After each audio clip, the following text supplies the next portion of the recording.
Hi everyone, I'm Maxime Romain, General Manager for Wayfair Europe. And what I'm going to speak today about is how we are aiming to change the customer experience through virtual reality. And I think a lot of you today have been talking about changing the customer experience or improving the customer experience through improving the logistics, the delivery, how you serve customers. And definitely, Wayfair as a company, we work a lot to improve also the delivery experience for our customers. So through our huge drop shipping network, setting up fulfillment centers and improving the way we communicate about deliveries to our customer. But another way we think that we are going to change the customer experience for our customers is through the shopping experience itself. And here I will talk more specifically about how we are going to use virtual reality. Before we do that, I just wanted to introduce quickly the company. Not all of you might know about Wayfair, and I think it will give you a little bit of context about what we are aiming for. So, if that works, doesn't work.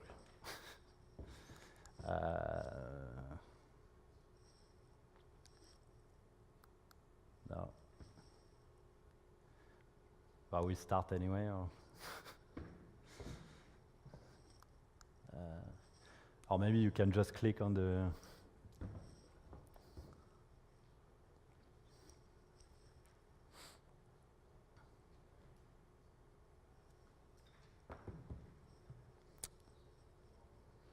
Always technical issues. IT is always responsible.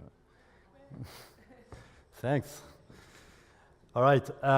So Wayfair is an online retailer which is specialized in home goods, and we are today the leading online retailer for home goods.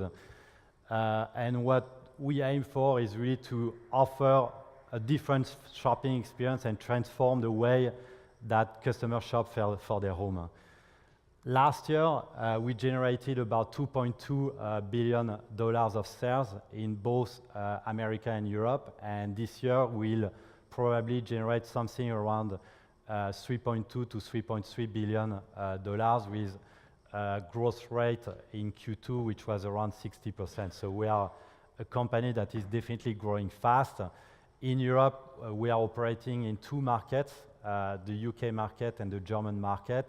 And we are currently looking to expand in more markets in Europe. The opportunity is huge. If you talk about home goods, you are talking about a market of $320 billion in the US and about the same size in Europe.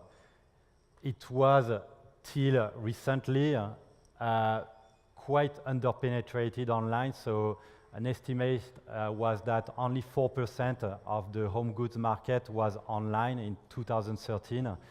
In 2020, we estimate that it will be about 20%. So what it means is that you have a market of about 50 to 60 billion that is opening for 2020. And if you believe that online there is this thing that a winner or the winner takes most or all, there will be a few big winners in the future in this market. And obviously, we hope that Wayfair will be one, if not the winner of that market. In the US, to give you a perspective, every time the online market grows by about 100, we take 30 to 40% of that online growth. So we are definitely taking a disproportionate share of this market. In Europe, I would say it's still pretty open. There is no real big player that is yet taking the market overall, but we are definitely trying to be one of these players, and right now we are growing at a rate of about 150 to 200% year on year. And the reason why customers are moving more and more online, I think, are mainly three. I will make it quick. Because I think you know most of them. But the first one is choice. So, you go to a brick and mortar store, you want a sofa, it's bulky, the store can only have so few products, so you will only find, 10, 20, maybe 50 maximum sofas. online, you can find or you have access to thousands of sofas. So for customers, it's great if they want or if they don't want the same thing as their neighbor, they can find something else. Also, the customers go online because they find the shopping experience, or at least for part of the customer, they find that value in buying online.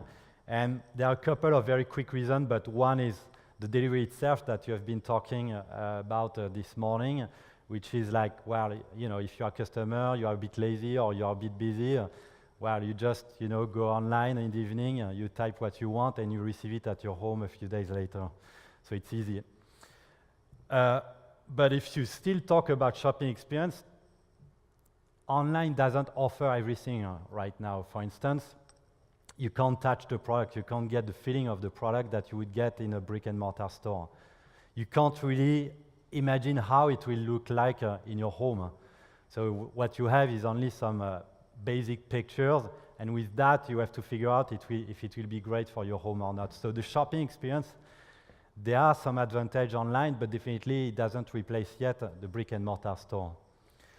And third, it is about transparency. So you can see reviews, you can see, you can compare price. So for a customer, it's great. It's easy for him to know, to get or to see the product information. And this is something that probably in a lot of shops they don't get as easily. But here we are going to talk more specifically about customer experience and shopping experience. One of the things that the limitation is for customer to really try to understand how the product, how the piece of furniture, how the sofa, how the lamp will look like in their home. And so we created in Wayfair R&D department, which is called Wayfair Next. And it was founded actually by the guy on the left, which is one of the two co-founders of the company. So that's Steve. On the right is Niraj, which is the other co-founder. And Steve, who was before the head of IT, decided to exclusively focus on innovation. So he has built a team for himself, and is focused on developing the next technology on how to really transform and improve the shopping experience online. And so one of the things that they've been focusing on is augmented reality and virtual reality. So what's the difference? Augmented reality, the aim is that a customer can see how their products will look like in their home. And what's happening is that you have a lot of tablets and smartphones that are in development right now, and which will have in the future 2 cameras. And what it means with 2 cameras is that it will give the ability to take or to understand the dimension of a room. And if you can actually with your smartphone or with your tablet visualize the dimensions of a room, it means that if you have a 3D image of a product, you can very easily incorporate this product virtually, so in a device like a smartphone or a tablet in the room with the correct dimension. And so here, for instance, this is a new tablet. It doesn't exist today on the market, but this is a prototype that we got from Google, so we had a collaboration with them. And so on this tablet, you can see exactly how the product, which is here a bar stool, will look like in a real room. So you see it, and I will show you right now how it works on a video. So I don't know if we have the sound.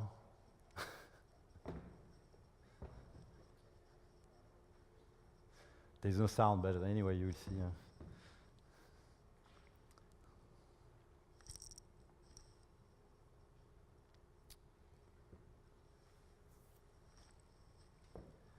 So Mike Festa is part of the Wayfair Next R&D department, and here he's using this tablet, which is a Google tablet.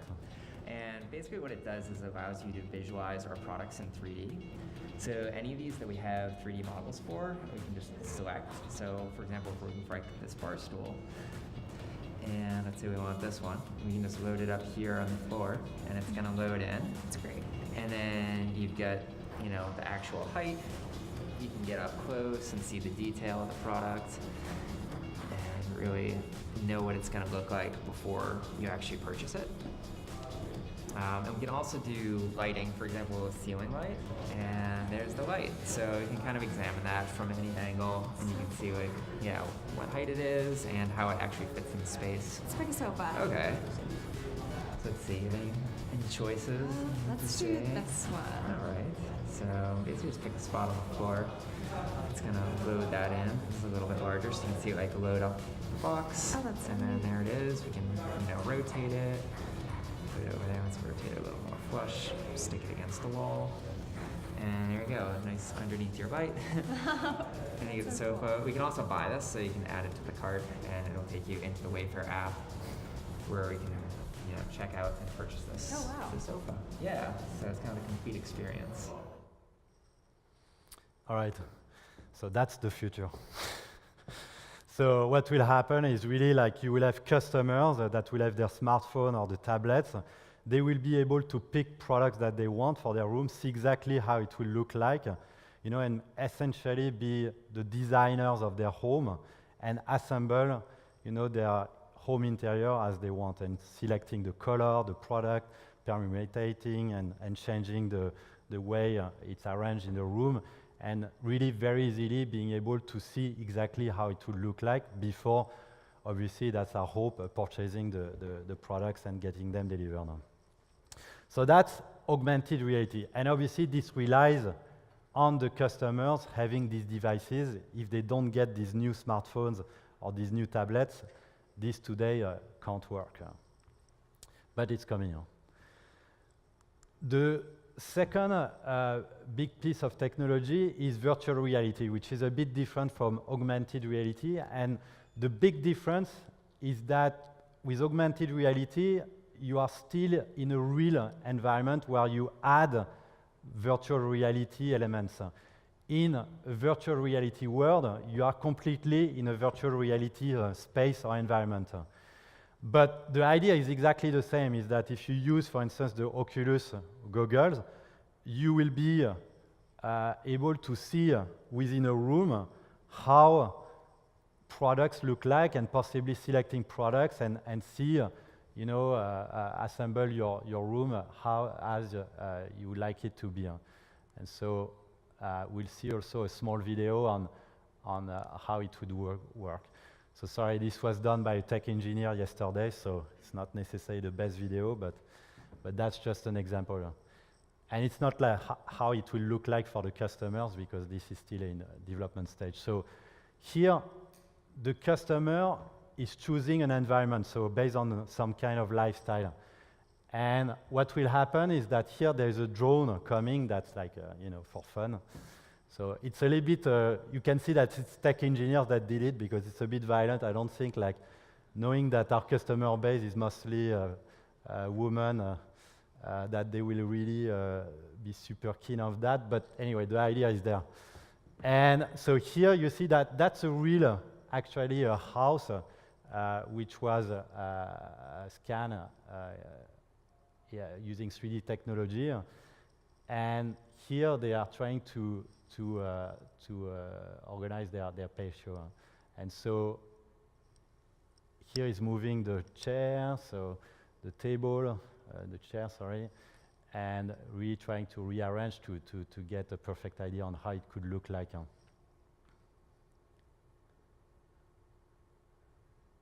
after, he selects an umbrella, and up, puts it, and up, it appears.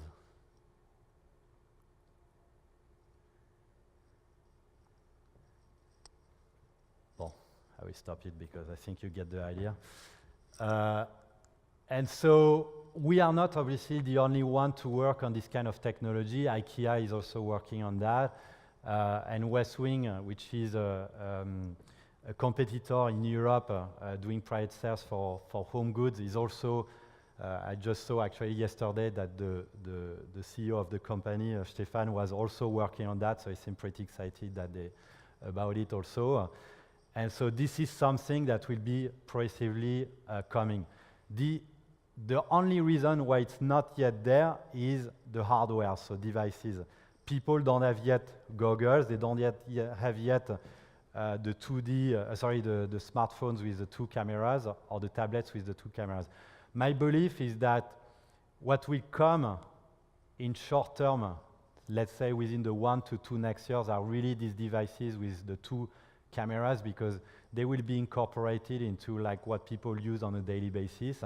And so augmented reality will come, I think, pretty fast. Virtual reality, because it depends mostly on goggles and the ability also to scan a room in a 3D way. I'm not sure it's going to come that fast, but with the children, especially starting to use the goggles for their own games, you can imagine that progressively parents will also start to use them for their own use. So what are we doing in Wayfair? Right now we are working on the first steps. So what we are doing is we are taking creating 3D models for all, or at least all our top sellers, all our key products. And there are really 2 main ways that we do it. The first way is that we use a 3D scanner, which is, you can see it a little bit here, but essentially it's just you put a product on a sort of round pedestal or something that turns, and you just shoot it in multiple directions till you have the 3D picture of the product. The problem is that it's not always possible, especially for big products, or the suppliers might not have the device, so you need to ship products. So we have another way to build 3D models, which is just to use different 2D pictures of a product, and if we have enough angles, we are able to recreate a 3D model from that. So that's really the big projects we are working on, creating this database of products which have 3D pictures. You have to be aware that there are a few limitations. Generally speaking, it's good, but like when you talk about products with using glass or chrome, or which are, I would say, use plain colors, it's not always, you don't always get the best or the most realistic picture of the product. But it's on the work, and we think that progressively we'll find solutions around that.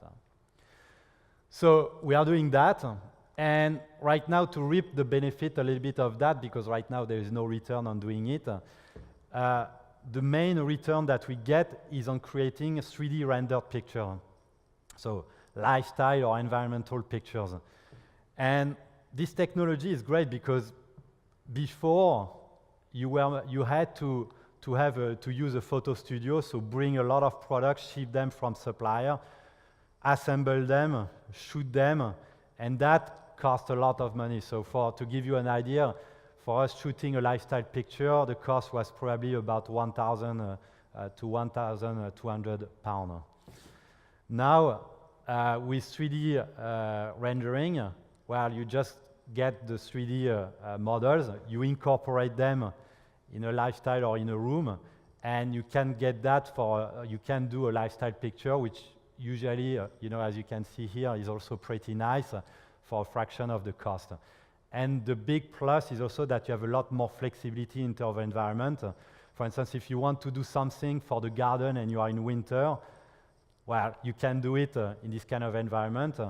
Obviously, if you have to do it and shoot the picture in winter, it's much harder to find, to create a picture which is nice for the garden with the sun and everything. So that's just two pictures that I quickly took so that you can get an idea on how it looks like. What I think will happen in the next, so I'm a little bit vague here because I don't know how fast these devices will come on the market and people will use them. But I really think that in the next 1 to 5 years, first customers will become their own home interior designers, so they won't need any expertise to do that. They will just use a Wayfair application or another one, pick product, and really, start to design their home. And I think that will be a major difference in the way customers will shop in the future.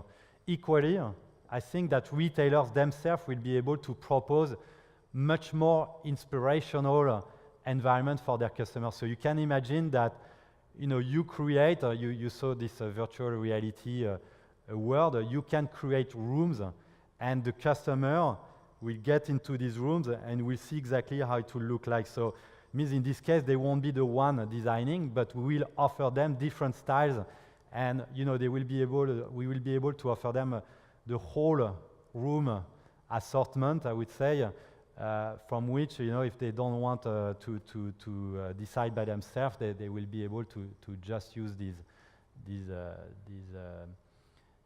group of products. And the last thing is, I think, what will happen in the industry is that 2D pictures won't be the standard anymore. It will remain, but I think more and more the standard will be for suppliers, for brands, to directly or to be equipped with 3D devices that will be able to create these 3D models. And because the reality is that if you have just one 3D model, you can, even if you need 2D pictures, you can recreate them from these 3D models. And I think that's what is going to happen in the furniture and home interior industry. So that's it for me. That's how we see a little bit the transformations for shopping experience through virtual reality.